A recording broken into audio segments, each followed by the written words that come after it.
Now, can someone please check up on KJ or John Kerry, because what is this? Like, honestly, what is this we're about to watch? Mr. Speaker, this matter that has been brought to the floor by Honorable Bashir is a very critical national matter that we need to prosecute with sobriety as Kenyans. Mr. Speaker, there is no member who would rise on the floor of this House to support atrocities by any uniformed officer against our citizens. And in fact, we are not here to say whether the Kenya Army or the Kenya Defense Forces have done right or done wrong, because it is not in our place to judge them.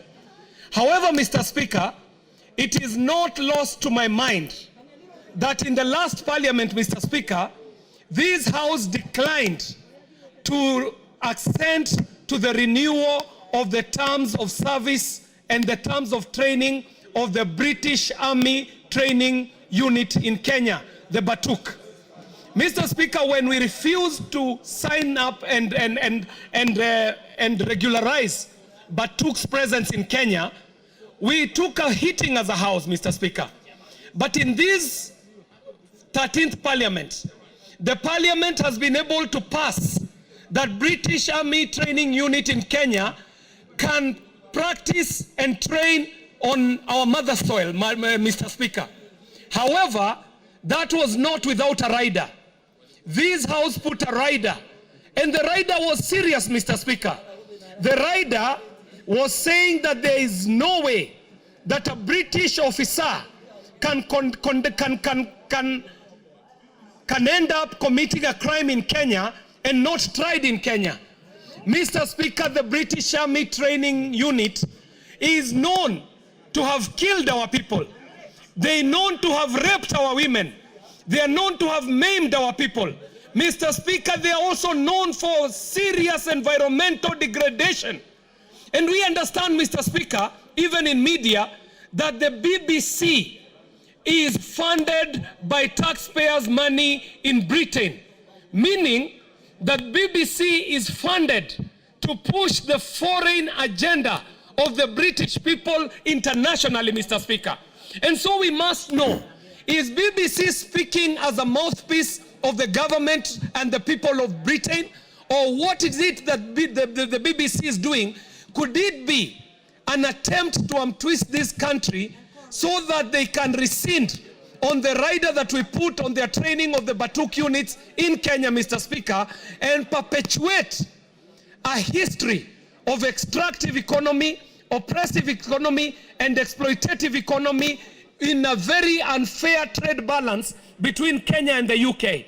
Mr. Speaker, even as we debate this matter, it is not lost to us that yes, there were unfavorable events that took place in the time and the lead up to the finance bill. But Mr. Speaker, that is not what we are debating. We would like to know for a fact whether what BBC is hearing is connected to the riders that this House put on the training of the British Army Training Units in Kenya, where we were requiring that any officer of the British Army, if they are found here in Kenya to have killed, to have maimed, to have raped, they should be tried here in the mother soil, as it would happen even for a Kenyan if they were found guilty of a criminal offense in the UK. So that, Mr. Speaker, the issues are clear for Kenyans, because we know there are many issues that have happened in the UK, very many issues that have happened elsewhere, but they did not get the media presence that we are seeing being put on this issue of the Kenyan Defense Forces. And I dare say, Mr. Speaker, that I do not speak this in defense of the Kenya Defense Forces. I speak this to frame the issues, so that even as we are talking about this issue, we know that there could be an interest that is an ulterior interest being pushed with these media reports, because I know as a media practitioner, there is never a news item that appears on a prominent media station that is an orphan.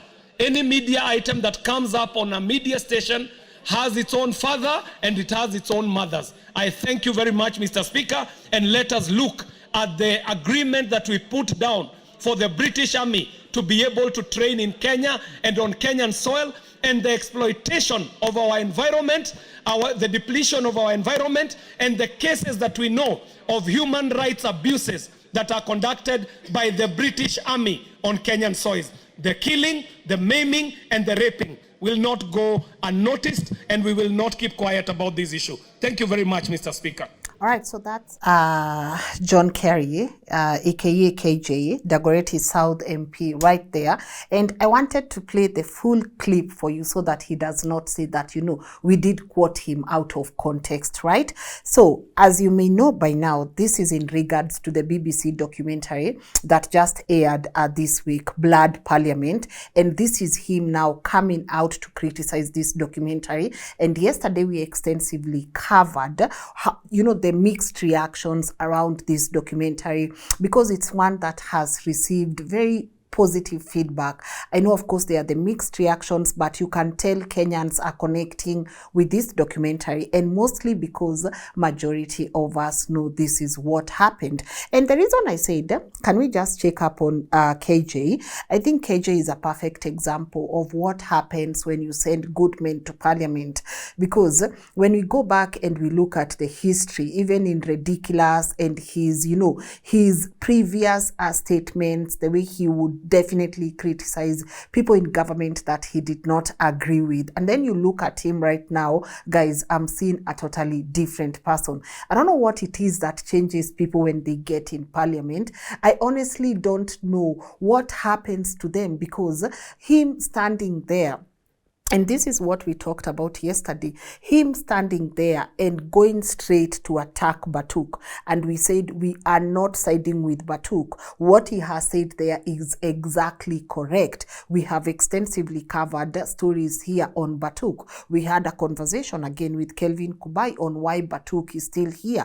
Whose interest is the British Army protecting in this country? How come they are allowed to train and distract the lives of the people living nearby? Yes, they have killed our people, they have raped our people, they have maimed our people, they are involved in the environmental degradation. But what KJ wants you now to do is to pay attention to this whole Batuk matter and forget what the documentary highlighted. He's there saying, you know what, I'm not saying I'm supporting our KDF forces, but isn't this the same guy who stood even before the protests were intense, you know, and he you know, isn't he the same guy who said this? Let's just listen in, because at this rate I just thank God that, you know, digital footprints are a thing, because this is the same guy who ushered these statements, and now he's standing The committee. hold on, and now he's standing there at the National Assembly attacking the BBC documentary because he wants us to forget what the real issues are and what we need to start demanding for, And this is not what I want us. I don't want us to forget this part. What we need is justice. We know what happened, we saw what happened, and what we need is justice. But let's listen in to what KJ said earlier in the heat of the protests, and then we will be back with another person who told us, yeah, people died, move on. This happens all the time. People died, can we move on? And that is Mandera North MP Bashir Abdullahi. But before we get to that person, let's just hear what KJ had to say a couple of months back. That the committee was already in the process of engaging Kenyans long before a fake demonstration was organized, Mr. Speaker. And the lie persists, Mr. Speaker, because even some of the photos that we were seeing out of the streets, I can tell you as a graphic editor that they do not belong to this country. Photos were being taken off the internet and being edited and posed as Generation Z. I am a photo expert, Mr. Speaker, and I can point out to you photos that were edited to look like they were in the streets of Nairobi, but they were not. But that was not the point, Mr. Speaker. My point, Mr. Speaker, I would like to let this House know that every digital image has a digital footprint. If a photo was taken in 2020 and is being used yesterday, we can tell from the metadata of that photo, Mr. Speaker. So there is no debate about that. Mr. Speaker, the truth of the matter is that we have a finance bill that seeks to move Kenya from being a net importer so that we can have cottage industries, Mr. Speaker. Oh, right there. Guys, I don't know. This guy, you know, he goes in and he has so much confidence as a graphic editor, as a media expert, as ABCD. I can tell you that every photo on the network has a digital footprint. And I love that he said that because everything we watched on that BBC documentary has a footprint. And unlike him, who up to date has never produced even one photo of the protests, all the images and all the videos and everything that went into making that documentary, that is real. But I will not dwell on that because we spoke about it yesterday. You know, sometimes I look at the way these politicians just usher words, you know, and they want us to dismiss what happened. And everyone who is filming in this room, I think the only person who was not in the protest. No, I think Scholar went once, but for people like me and Muga and EJ and also Joshua who were in the streets when those demonstrations were happening, and then for someone to go and dismiss that or just say, you know what, this is all photoshopped. What you're watching in your screen right now, this is a Photoshop. This is photoshopped. And I'm saying that because I, as KJ, I'm a media expert. I can tell you that those were just to do-dos in the streets, you know. Those were just two images that were placed there, and then some magic happened on Photoshop, and then now you are seeing them as real people demonstrating, and you wonder, KJ, what happened to you? I don't know what happened to you. I don't know if this was the end goal for you to get to parliament and behave the way you are behaving. And people in Dagoretti South, please tell me, this is the kind of representation that you want for someone who takes a whole documentary and decides, I'm going to flip the pages, and this automatically becomes about Batuk. And we said we will deal with Batuk, but right now what we are dealing with, the injustices that happened inside that parliament. People were shot. We do not need more convincing. We do not even need more people to tell us what happened, because for those ones who witnessed it on first account, you know that happened, and that is not even Photoshop. And now I'm wondering, if these are the young people you guys sent to parliament on the basis of KJ has been here before. He's seen people like Kamodo, he's criticized them, and he's been here before, and he knows what we struggle with. He will go and represent us in parliament. Guys, if this is the kind of representation that we were dying for, we gotta ask ourselves some questions. But what I'm seeing here, it's just a combination of government puppets who are out there trying to disregard this documentary. But Bashir Abdullahi, Mandera North MP, oh my goodness, what did you mean when you said that people die all the time? Let's move on. Let me play you what this guy said, because if this does not even annoy you, and if the people of Mandera North don't get to double check themselves, I don't know what is going to help this country. So listen to this man. He does not even know the proper name of the documentary, but he decided to go and say, no, let me just play that for you guys so that we can actually get annoyed together. Honorable Speaker, thank you very much. Honorable Speaker, I want to bring to the attention of this House something of national importance that has been happening in the last 2 days.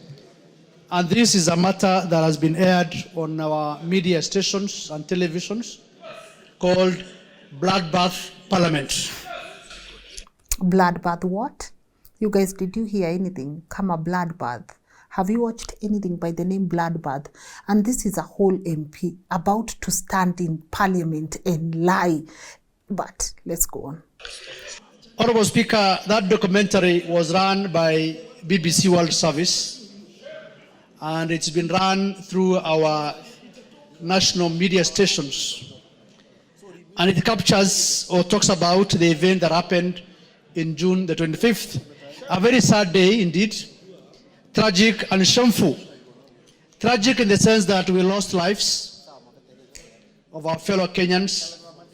Shameful in the sense that democracy of the parliament was about to be infringed. And nevertheless, has come at this time, a time that we have really moved on. We spoke about that issue in this house, discussed it, sympathized, mourned our fellow Kenyans who passed on during that day. However, it has come at this time again. As much as we agree that our fellow Kenyans lost their lives, unfortunately, but we also moved on to ensure that... Who moved on? Like, who moved on? What is this guy trying to say? Who moved on?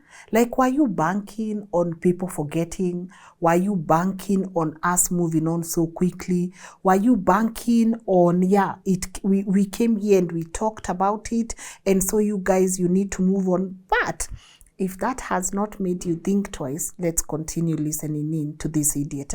That we reconcile the country as we move on. BBC World Service has attended to this matter in a way that also looked at the Kenyan society or African society as something that discriminatory, sort of, if I may say so. Honorable Speaker, it looked like our media stations also picked it up without questioning how BBC World Service aired the story. It happens world over. People are killed, our people are killed, we sympathize, we moved on. Even world over. Remember, there was the same issue or similar in Capitol Hill. BBC World Service never took the opportunity to say something. It happened in London, they never said it. It happened in many Western nations, they never said it. Above all, there's the killing of women and children in Gaza, and BBC World Service never speak about it. Unfortunately, where 50,000 have been killed so far, especially women and children by a country. They never cover those things. So I think the timing of that report, and it comes at a time when IPOA and other executive agencies are doing an investigation, and they never shared that with them. Let us not subjugate or discriminate against our own agencies that we think are doing their jobs. It's a matter of us saying, let us ensure that they have capacity to do their job. But let us not clap hands for foreigners who always come and say, this is wrong, what you're doing. Pointing fingers at whatever we do. BBC is a world-renowned station, media station. They have never talked about the genocide that is happening in Gaza, and yet it's a world service. But they want to incite at this time. So, Honorable Speaker, I think why I'm raising this point, because the title itself talks about bloodbath parliament. Bloodbath what? They should have talked about the protests that happened that day in Kenya or Nairobi, but they chose to use the term bloodbath parliament. That is to also see parliament in a very bad light. This doesn't mean that we don't sympathize with our Kenyans who have been killed. We did here. We mourned them. We empathized with them. We sympathized with them. But the timings of this report by BBC World is unfortunate. And it touches on lack of patriotism also on our part, trying to showcase things done by a foreign media. I want to take on BBC World. Please go to Gaza and report also what is happening in Gaza as well. Honorable Speaker, I wanted to bring that to attention of the House so that they are also aware that this is a national matter that is happening in our soil. Thank you very much, Honorable Speaker. Yeah. So guys, you're telling me a whole person woke up dressed up in a suit and a tie just to come and utter such nonsense? You know, this person, I don't even think he has watched the documentary himself, right? But he uttered statements that made me think twice. Let's move on. Yeah, things happened in this country. People were killed, but let's move on. We empathized, we sympathized, we came on this parliament and we spoke about it, but let's move on. And then he goes ahead and challenges the BBC to talk about Capitol Hill, to talk about Gaza, something they've talked about, right? And I get this is not whether BBC should have spoken about other injustices that are happening in the world. Of course, I know there are many other injustices that are happening in the world, but why don't you want us to go back to what happened in Parliament? I mean, what is wrong with naming that documentary Blood Parliament? Isn't that where those things happened? Yeah, I know other killings happened in Githurai, in Zimmerman, in Kware. That happened. But you know, guys, sometimes when this is happening inside a building where the people in are supposed to talk on behalf of the people who have sent them there. They are representatives of the people. But they decide, you know what? It's okay if it happened here, it happened, but you know what? We came on this floor and we empathized and we sympathized, and it's time for you guys to move on. Why is everyone so focused on us forgetting what happened? And I feel like that's the trend that has been in this country, that we go through something so traumatic and people expect you to just move on. I mean, what is he telling the parents or the wife or the children of the people who lost their lives during these protests, that it's okay, bad things happened and we need to move on? And I'm just looking at this guy speaking and I'm seeing the parents of the victims that lost their lives during the protests, the relatives, the family members, and I'm just wondering, how are they feeling?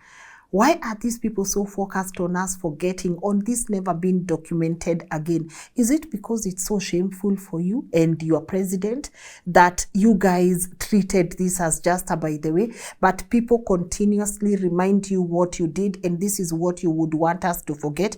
And then the unseriousness in this parliament. As I was watching this, I'm seeing the other guy also behind this person on phone. Yeah, anaendelea tu na deals zake za kawaida by the way. He's busy making deals or doing whatever that is so important on phone instead of listening to what this person has to say so that he can add or challenge into it. And this, like, one day I just want to sit in this parliament and see how do people conduct themselves, because even as you're listening to this footage, there is a lot of noise, there is a lot of unseriousness. People are moving around, they are talking on their phones. So you wonder, even why are you standing up and making a point? When you keep addressing Mr. Speaker, this speaker who will never solve anything for us, right? Isn't it supposed to be a collective responsibility among the representatives of the member of parliament so that one person can say something? I did not see anyone challenge what John Kerry said. I did not see anyone challenge what this Bashir guy just said. The only person who came close to challenging that, it's Millie. And we will be playing her clip in a minute. But before that, let's look at the other puppet. And this one goes by the name Isaac Mwaura, because at this rate, I'm just convinced people are just cashing in what they need to cash in. People are just cashing in what they need to cash in, and they need to continuously show the president that we are with you, Mr. President. This is a whole statement from a government spokesperson who I also doubt watched that documentary, because as you watch that documentary, even as Bashir is saying that, you know what, BBC covering this is against our agencies. They are doing the work they are supposed to do. But did they not reach out to these guys? Did they not give a statement even at the end of that documentary? So which documentary did you watch? And just because you have a government agency that you claim to be independent, investigating. How long does it take you to investigate what happened to so many people in one of our darkest months in this country? How long does it take for you really to investigate? It's not like anyone is giving people closure. It's not like anyone is making this a priority. No, again, move on, guys. This happens all the time, and when it happens, we come and empathize, we come and sympathize, but make sure that you move on, kwa sababu hatuwezi shinda hapa. But the difference is the Kenya of today, tutashinda hapa. I feel like tutashinda hapa mpaka people get the answers they deserve. But as I said, let's listen in to the other puppet, Isaac Mwaura, on what he had to say in regards to the same documentary by BBC, Blood Parliament. Put very clearly, the BBC documentary that was aired, is really, one-sided because they didn't have a view of the government. Obviously and sincerely, we really send our most sincere condolences to the families of those affected. And we have IPOA on the cases. They have already issued a statement of the 60 deaths that were recorded. About 22 cases have been finalized. And there is more information to this that we shall be releasing as well, so that then these issues are being taken care of. And that is very important. However, it is true to say that also those who did the documentary should have sought government opinion on the same, so that they can be fair and balanced, and so that we can have a proper story that also shows the two sides of the situation. For example, they show a parliament being burnt, but they don't show who is doing it. They seem to minimize the various the vandalization that happened in parliament, and going forward, because we cannot have a country that also is led through anarchy and mayhem. Yes, there were legitimate concerns. They never even gave a proper account of the issues within the finance bill, because we do not want a situation where we have people inciting Kenyans to violence. And also, if you look at even the whole documentary, they never spoke about the issue, even giving the president's speech ample time to be heard. They were very keen to show the other side of the story. And there are always at least two sides of a story.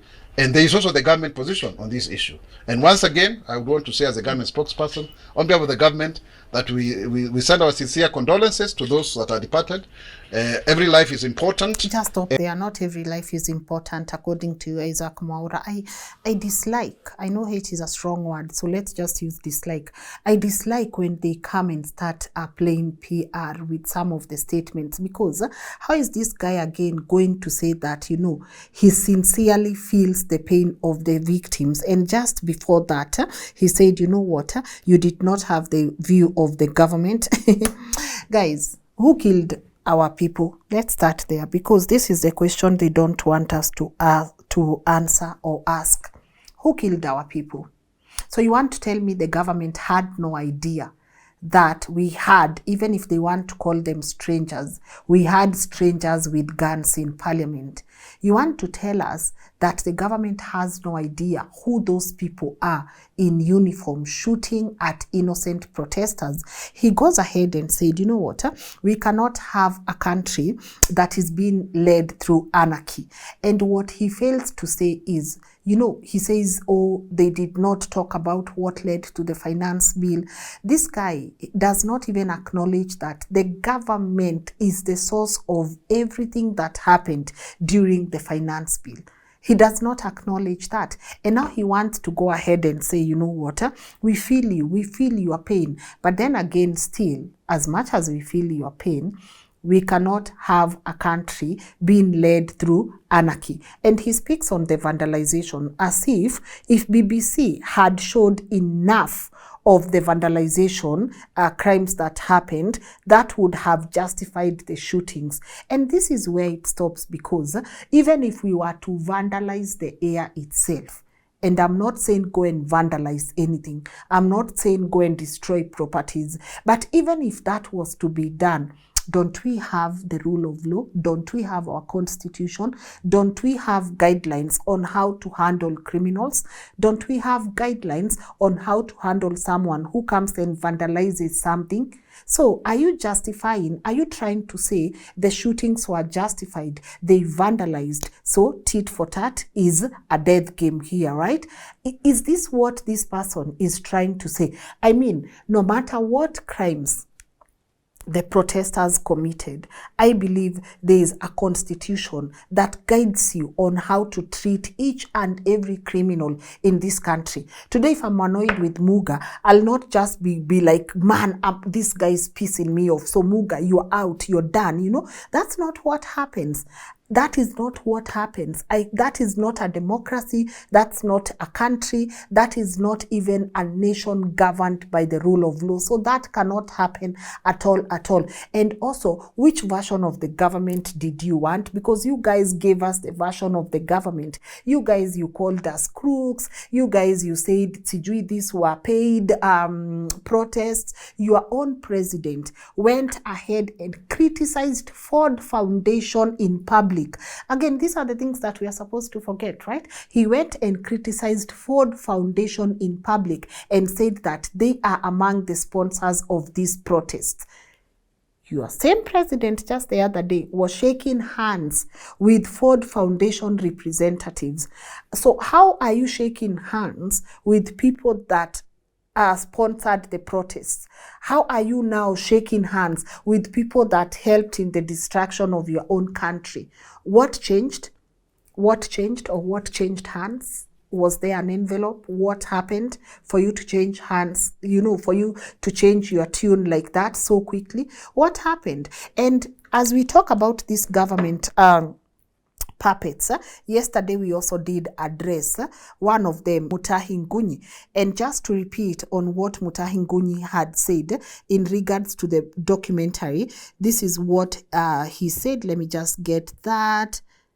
Good. This is what he said. A whole professor. BBC is owned by British government. Blood Parliament is a project of Britain. They blamed KDF. Britain has a military base in Nanyuki. They rape and kill our people. The 1982 coup started in Nanyuki. The Brits are inciting KDF Gen Z soldiers. Any stupid Kenyans are cheering on. That is what he said. And we were like, how are you even a professor? How are you even a professor if this is what happened to this guy? He would analyze a situation and people would definitely look at it and be like, yeah, maybe this guy has a point. But all his scores are zeros right now. So you wonder, what changed? Mutahi Ngunyi, what changed? Kiarie, what changed? I know people change and I know change is inevitable, but is it okay to constantly change to the worst version of yourself? I don't know. But as I said, someone tried to make sense of this whole thing. Millie, because this is something no one has spoken about, the mental anguish this is causing us as a country. And Millie tried to make sense of all this. So let me play you that clip so that we can be able to listen together to what Millie recommended. And you also tell me what your views are on the same. Thank you, Mr. Speaker. And I want to thank Honorable KJ for urging that we speak soberly about this issue. And Mr. Speaker, I wish to speak soberly about this issue. And sometimes when you're in leadership, you have to take the road less traveled. And on this issue, I want to take the path less traveled. Mr. Speaker, we lost many young people. And we have very many young people who are traumatized as a consequence of what happened. Mr. Speaker, it is a point in our country that all of us wish never happened. But it happened. Mr. Speaker, I think we have not handled this issue well. And that is why sometimes you find people from outside are coming to document this. If as Kenya, we were able to acknowledge that things went wrong and we need to fix it, then Mr. Speaker, even if BBC heard it, it doesn't matter. We have to fix our own problems on our own. We don't have to wait for BBC to tell us there was something wrong. I have a problem with the title that they've given, but which is typical of any media house because they want it to trend and then want it to, yeah. And because of that, Mr. Speaker, they may have given it that title. But Mr. Speaker, we have not yet dealt with some of the issues. We have dealt with some, But one of the issues we have not dealt with is the trauma. Mr. Speaker, I said it when Honorable Elachi lost the son. Mr. Speaker, we have a very angry young generation in this country.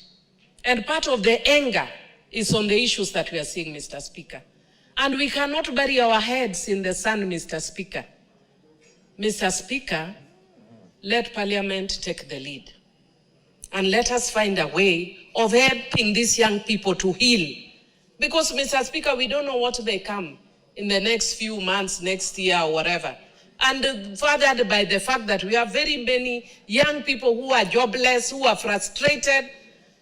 And if these people, I don't know what their intention is. Their intention could be fuel more harm and whatever. I don't know what their intention is. But from the young people that have spoken, it has actually created more anger. We are taking them back to the path that they would rather not walk again. But they are walking it. And we don't know at what point somebody else will fuel it again. You can't stop the media. Somebody else will fuel that anger again. And so for us to deal with it, let this Parliament take that mandate to deal. When we had post-election violence, Mr. Speaker, I was lucky to be in this Parliament, I think where we do in that Parliament. Mr. Speaker, we set up a select committee. We walked all over this country. And because as human beings, we have a nature to forget. When we thought we had moved on, I remember in one case, we met a woman whose husband's head had been decapitated. She went to her home with the husband's head. And we are dealing with people who are angry, people who are depressed. And going there, Mr. Speaker, I remember to date when I was speaking in Parliament, I broke down and cried. Not because of me, but because of what we had. And we think we are moving on, but there are many young people who have not necessarily moved on. Mr. Speaker, personally, I would appeal, and I don't want to sit in that committee, but I would appeal that we set up a select committee to deal with this issue that stemmed not necessarily the finance bill, but the after effect of that finance bill. Mr. Speaker, I humbly agree that we deal with this soberly, and I'd want to discourage us from going through a process which we think may be politically correct, but does not necessarily move us forward as a country. Thank you, Mr. Speaker. And so I believe we can all agree that's a sober mind right there. Millie Odhiambo, I think we can honestly, as I said, agree.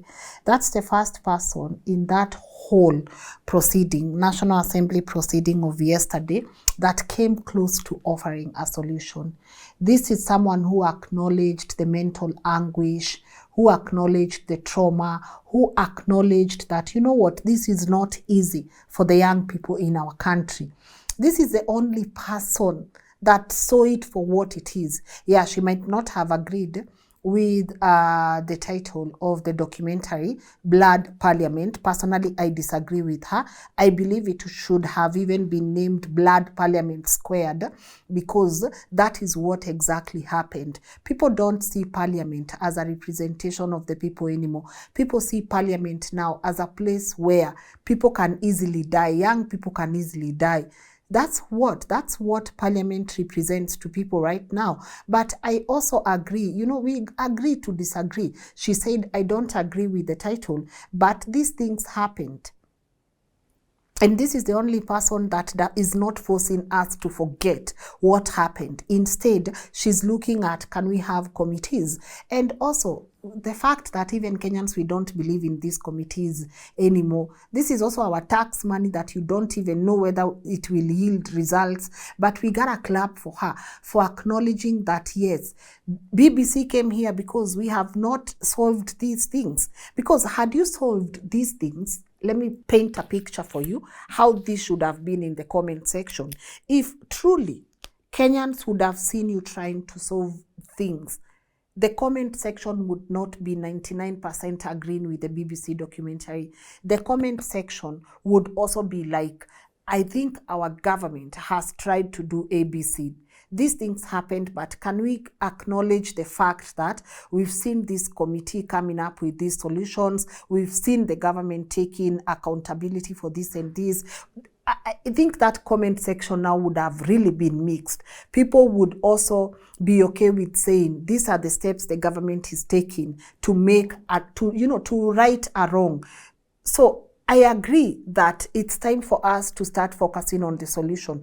The trauma is not going away. Yesterday, we read you a comment where a mother said that her daughter was a friend to one of the people who died, and she has not moved on. She's always depressed. She's in such a sad state. And the mom does not know what to do or how to handle it. So I believe that when you go, have you seen how that parliament is also empty? Kwani where are your representatives, guys? Those empty seats are wanting. Like, where were they? Because I thought this is actually, as KJ said and the other guy, this is a matter of national urgency. This is a conversation we need to dress up for and come and address in front of Parliament. So where were the rest of your representatives? Because what happened last year did not only affect people in Nairobi, or it affected all of us in this whole country. And we need to collectively demand for answers. And I believe that is what the BBC documentary has done. It has put us in a state of, guys, this is too serious for us to forget right now. Because if these people see us forget, they are going to repeat the same thing, banking on watu wa Kenya husahau haraka. And I hear this among some of the people I interact with. Sisi watu wa Kenya si husahau haraka. And maybe this is why these politicians are behaving the way they are behaving, because they know next week, something else will come up and we will forget about blood parliament. But I urge you to check on what your representatives are saying in regards to this matter. I urge these government puppets or Ruto puppets to just pause and think and just imagine if this happened to your people, to your son, to your daughter. Because sometimes we never take things seriously unless they hit us, unless they are close home. Even here in studio right now, it's been almost 1 year, and I can bet even someone like Muga has not forgotten about the events of June last year. We cannot forget so easily. It took so much courage for people to march in those streets. And it should take us the same amount of courage to demand for answers. KDF were implicated in this matter. We want answers. Our army was implicated in this matter. We want answers. We have people who are like, kill, who is that guy? Who is that guy? We also need answers. And I believe this is what these puppets want us to forget, that we have to start now demanding for answers. I saw Isaac Mwaura said, IPOA, they're investigating this, they are somewhere and we will hear of this report soon. Don't you think that tune is getting old, where you are constantly telling us that we will hear of this soon? Don't you think Kenyans wamerevuka sahi? There is nothing you have. And if you have something, if you have a report, Isaac Mwaura, I challenge you to go on a press conference right now and tell people these are our findings. I'm telling you guys, there is nothing there. There is nothing there. And as I said, be pissed about the BBC documentary, but this does not change that. That is the truth. The people we watched there, that happened, KJ, no Photoshop at all. The people that lost their lives, they lost their lives. That happened. That is not a movie. That is not 24. That is not Jack Bauer in action. That happened.